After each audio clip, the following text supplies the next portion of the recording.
you're looking at here is my personal high interest savings account with Scotia Bank, which typically offers me from a 1 to 2% return over an entire year. But what if I told you I could make you an immediate 3 to 5% return, or heck, even in certain circumstances, a 15% return? You'd be like, that's mind-blowing. But this is simply something investors really overlook when it comes to what is called a DRIP, which stands for Dividend Reinvestment Plans. Now, this is a variant depending on your personal holdings, but I'm going to go through my own stocks and show you these examples where I'm immediately making even a 15% return. And in the clarity of my transparency, as always, I simply ask that you smash that like button, folks. Helps out the channel. But let's jump.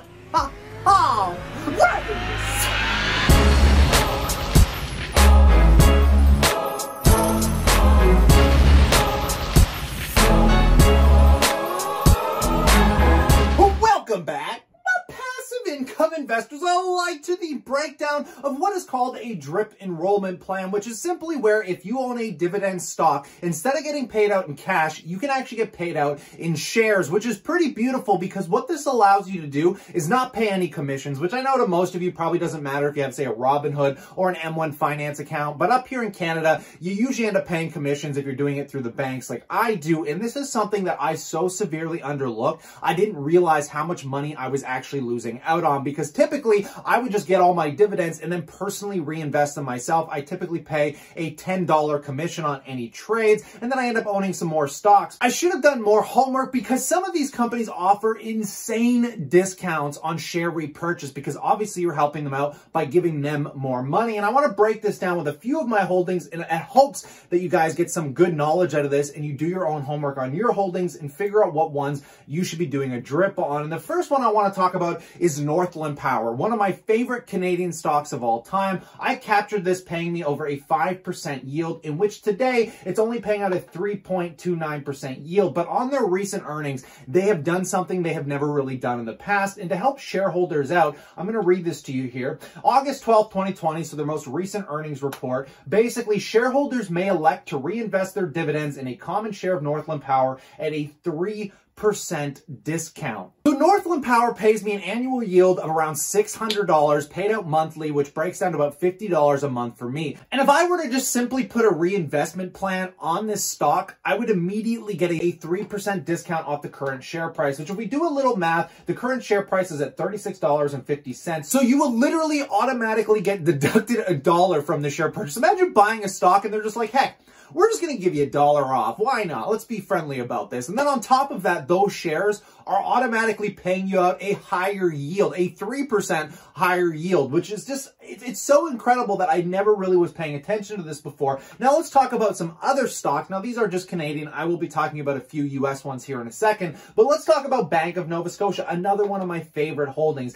This one actually blew my mind. Even in the current recession caused by this pandemic that we are experiencing, and I had to go onto their website because this information is really hard to actually find, and I had to do some Googling around on dividend reinvestment plans for Bank of Nova Scotia, in which I found this page here. And if we open up the dividend share repurchase, now this offering goes back to November 6th of 2013, in which I thought they got rid of it, but luckily people in our WhatsApp chat group shared with me their dividend reinvestment plan with Bank of Nova Scotia, in which they were getting a pretty large deduction. So when I scrolled through this, it made sense that they are still offering this plan, in which it says there may also be a discount of up to 5% to average market price as defined in the plan. Now, like I said, this was the only most up-to-date information I could find, and I honestly thought they abolished this and got rid of it. But because of our chat group, I'm a lot more confident they're giving you an immediate 5% discount, which means you're also getting an increase of 5% on the current dividend yield, which if we take a look at BNS right now is 6.3%. So I have definitely went ahead and reset up a DRIP enrollment on this stock as well. And I'm going to keep you guys updated on this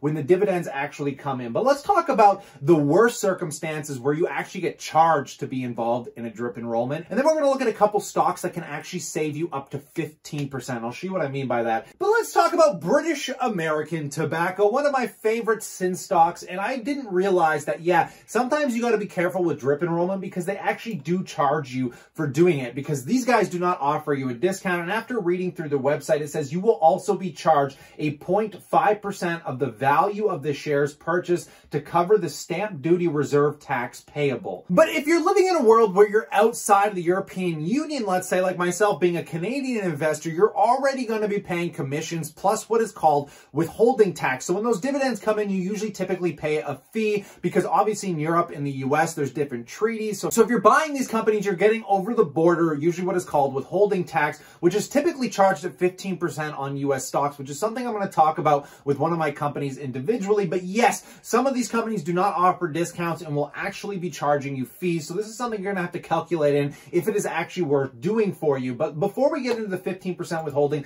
let's just talk about another one of my favorite utilities that I didn't realize offers a massive discount, which is Southern Company, which currently offers a 4.75% dividend yield. And if I go into their dividend reinvestment plan, it says here, because obviously this is depicted on the price fluctuations, if they're paying out that dividend on a date where the price is very volatile, it may disrupt that 3% discount. But it says right here, it says this waiver discount, if any, will range from 0 to 3% of the purchase price and may vary for each pricing period, obviously dependent on the volatility of the current share price. So you guys are gonna have to actually sit down and go through all your stocks and learn this, because man, oh man, this is a much deeper rabbit hole than I could have thought. And I had to go as so far as doing keyword search ups because these documents on their drip reinvestment plans are insanely long, and all you have to click is control find. And then usually what I'll do is I'll put a little percentage point there to see where the percentage points come up, and I'll just scroll through until I find something that says dividend reinvestment plan. So Southern Company is another one that, yes, I set up on a drip enrollment plan. Now let's talk about this 15% withholding tax and why I'm telling you guys you could save an immediate 15%. If you're in the US, if you're in Canada, and you're buying any stocks over the border, we are all well aware that you typically pay a 15%. Now GEO Group just cut their dividend. It says that it's paying out 17%, but it'll likely be between 12 and 13% on the next dividend that gets released. But the thing that I found really interesting is I used to have this already set up on a drip enrollment, and when I was going through, when I was getting paid out these dividends, something very convoluted came up that I'm starting to realize was the deduction of withholding tax. Now, unfortunately, I don't have an M1 finance account, so when I get drip enrollment set up, I can only get paid out in full shares. So whatever doesn't get paid out in full shares, any capital left over that doesn't equal the full share weighting just gets paid out in cash. So what I would like to show you here is this is the transaction history going back to April when I actually had this set up on a drip, and things got really weird because I got paid out like 5 or 6 times here. We can see April 22nd to April 24th. I was literally paid out 1, 2, 3, 4, and 5 individual times. And I'm going to run through the math on this very quick. As we can see up here, I got charged the tax. I got charged $25.77. But let's break this down one step at a time. So I added all of these numbers up, in which we can see I got paid out for my entire shares $196.35. If we minus that withholding tax that I got charged of $25.77, we can see that I would have made $170.58. So let's take this a few steps farther here. So if we take that $170 I got paid out, divided out by the shares that I had before the drip paid me out the few extra shares, which I think I got a dozen shares or so. But either way, take that 358 shares, and that means I would have got paid a dividend of 47 cents. But we have to keep in mind, this is where I got really confused, because the dividend yield that I was supposed to get paid out was 48 cents, minusing the 15% withholding tax. So we are already getting paid out almost the full 48 cents, because if we were to minus that 15% from the 48 cent dividend, that would be minusing 7 cents, which means I should be getting closer somewhere to around 41 cents, but somehow I got 47 cents, and it would seem that I only got charged withholding tax on the extra dividends that I got paid out because it didn't equal the full share. So I realize now why they paid me out so much extra money, and it was purely because when you do share rebuybacks, apparently you simply get to skip the withholding tax. Now, I'm hoping I'm not construing this or misquoting something. So like I said, I'm going to do full updates on this when these dividends actually get paid out, so you guys can see what I'm learning here. Because like I said, nobody talks about this stuff, and it's way more convoluted than I could have ever imagined. But we're talking about an immediate 3 to 5% return on some individual stocks. Plus, if you're buying over the border stocks, immediate 15% returns. I mean, that is absolutely stupid. I mean, it's dumb. You can't get that on any high interest savings account. So why aren't people taking more advantage of this when they're buying individual dividend paying stocks? Now, in light of all of this, I want to know if I'm missing something. I need you guys to help me out here because this is why I love this community so much. And this is why I'm so thankful for our WhatsApp chat group, which you guys can join by going to the passiveincomeeducator.com. It's literally like $2 a month, or you can just buy a lifetime subscription, get tons of courses, and talk to us one-on-one, literally 24/7, 7 days a week. I just recommend that you turn off notifications for WhatsApp. It's the number one reason people leave our group, because there's just too much conversations going on. But in light of all this, again, let me know what you guys think, but stay cool, stay awesome, and I look forward to chatting to you tomorrow.